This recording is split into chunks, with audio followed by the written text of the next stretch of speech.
bipotencial.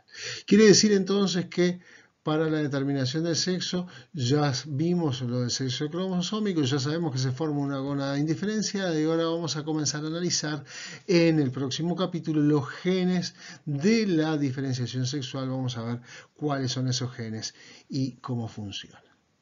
Sexual. Y decíamos que la determinación sexual tiene que ver con la aparición de un cromosoma X o un cromosoma Y. Y un elemento importantísimo en esto es la expresión de un gen, el gen SRY, en las células somáticas del primordio gonadal. Si está presente el cromosoma Y, se expresa el gen SRY. Entonces ahí pasamos del sexo cromosómico al sexo génico. SRY es un gen que está en el brazo corto del cromosoma Y y está apenas a 5 kilobases de la región pseudoautosómica, es decir, muy cerquita de la región pseudoautosómica. Es un gen cortito de 21 kilobases, sin intrones, es un regulador transcripcional. Es el gen principal para determinación de testículos en el hombre y está regulado por WTF1 y SF1, aquellos genes que veíamos que participaban en la determinación de la gónada indiferenciada.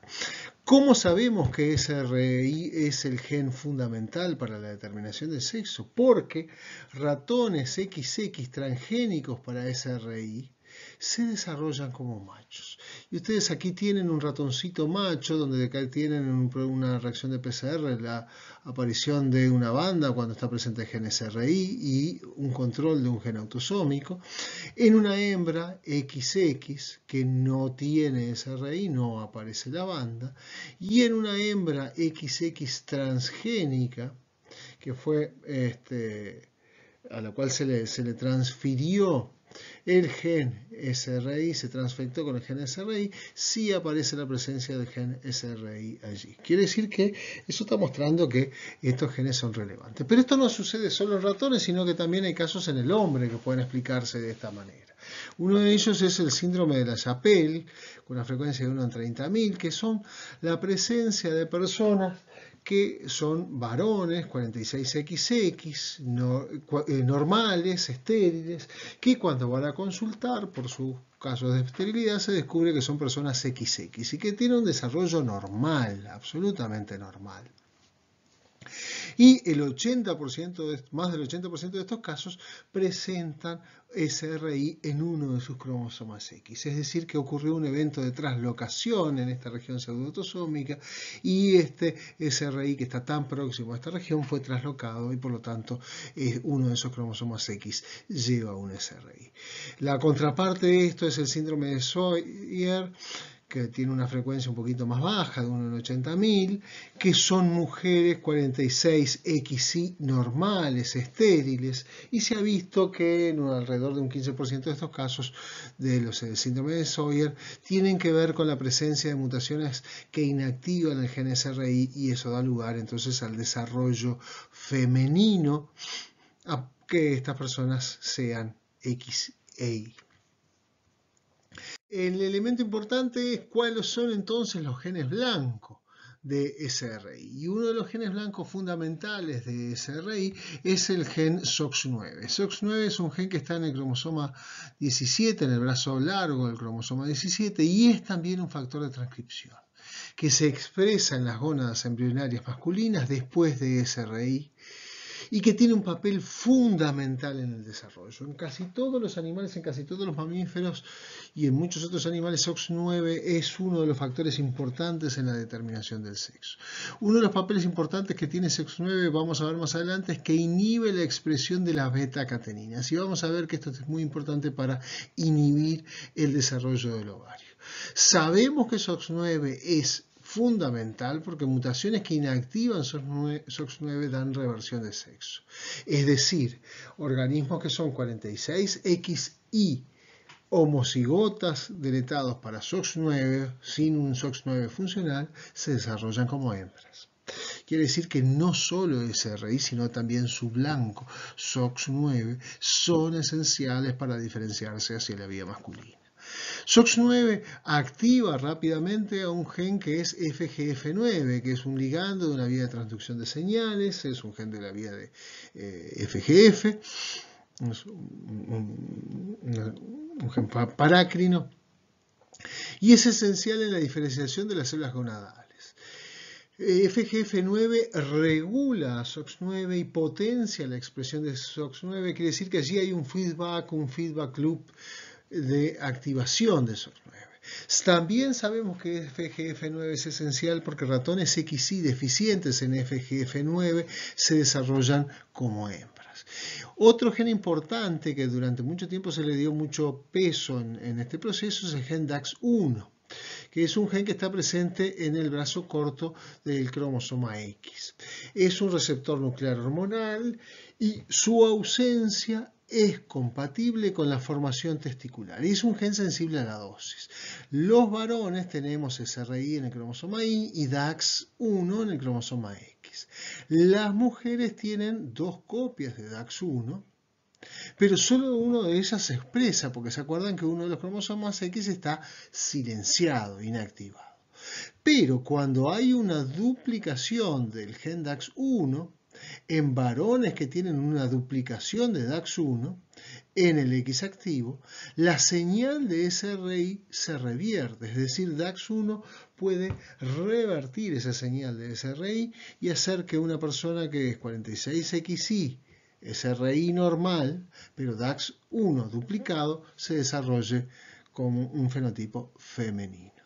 Entonces estos genes tienen que ver con la vía de desarrollo masculino. Por mucho tiempo se pensó que la vía de desarrollo femenino era una vía por defecto. Si no está presente SRI, entonces pasa lo contrario. Y el desarrollo es el desarrollo hacia ovario. Hoy en día sabemos que eso no es tan así, pero podemos visualizar algunos elementos que tienen que ver con este mecanismo de regulación. Y esto tiene que ver con los niveles de expresión de los distintos genes. Fíjense ustedes que en el ratón, en los 10 días de desarrollo embrionario, se empieza a expresar SRI, se expresa su máximo en el día 11 y después decae hasta que ya prácticamente no se expresa más en el día 13. Su papel fundamental es activar la expresión de SOX9, que se expresaba en la gónada indiferenciada a un nivel basal y comienza a sobreexpresarse, a expresarse más a partir de la inducción por SRI.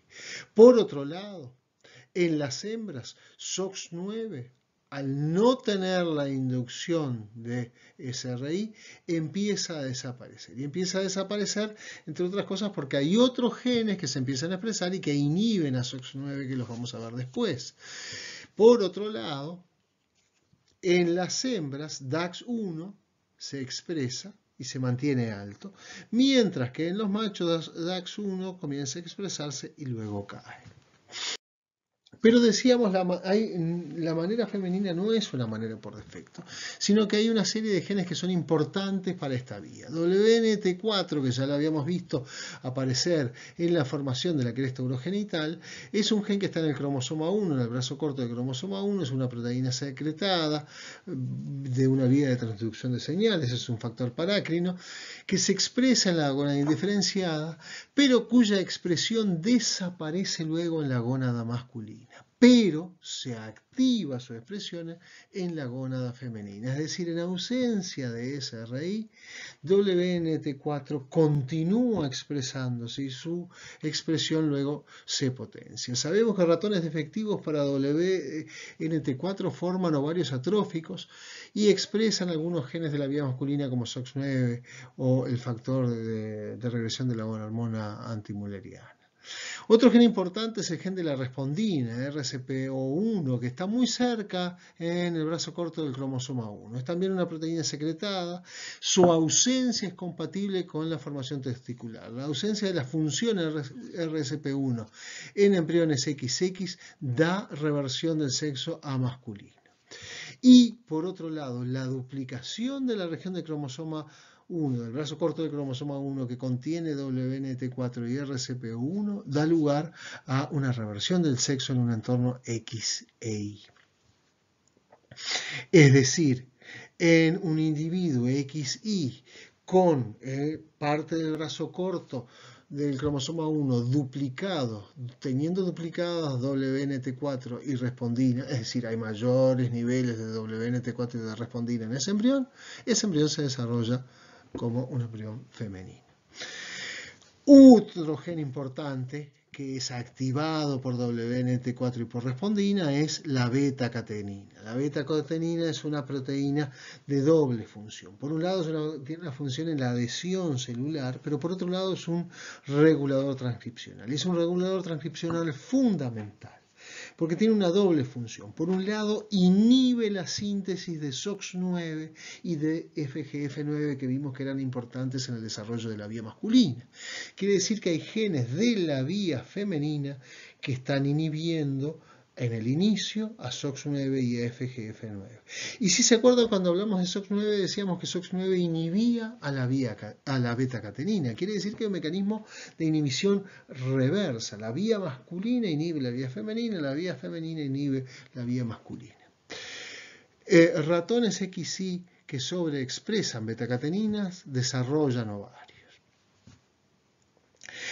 Uno de los genes regulados por la beta-catenina y por este proceso, por todos estos genes, es FOXL2, que está en el cromosoma 3, pero en el brazo largo, a diferencia de la beta-catenina que está en el brazo corto. Es un factor de transcripción que es activado por la beta-catenina y que también participa en la inhibición de la síntesis de SOX9 y de FGF9, activa la fosfolistatina, que tiene que ver con la formación de la granulosa, y es muy importante en el mantenimiento de la vía femenina a lo largo del desarrollo, como vamos a ver más adelante. Ratones XX, es decir, que deberían ser femeninos, defectivos para FOXL2, desarrollan testículos con sobreexpresión de SOX9 y producción de testosterona. Entonces, esto está demostrando que el paso de la gónada vía unipotencial tiene un mecanismo posible de determinación primaria que depende de si está presente o no SRI.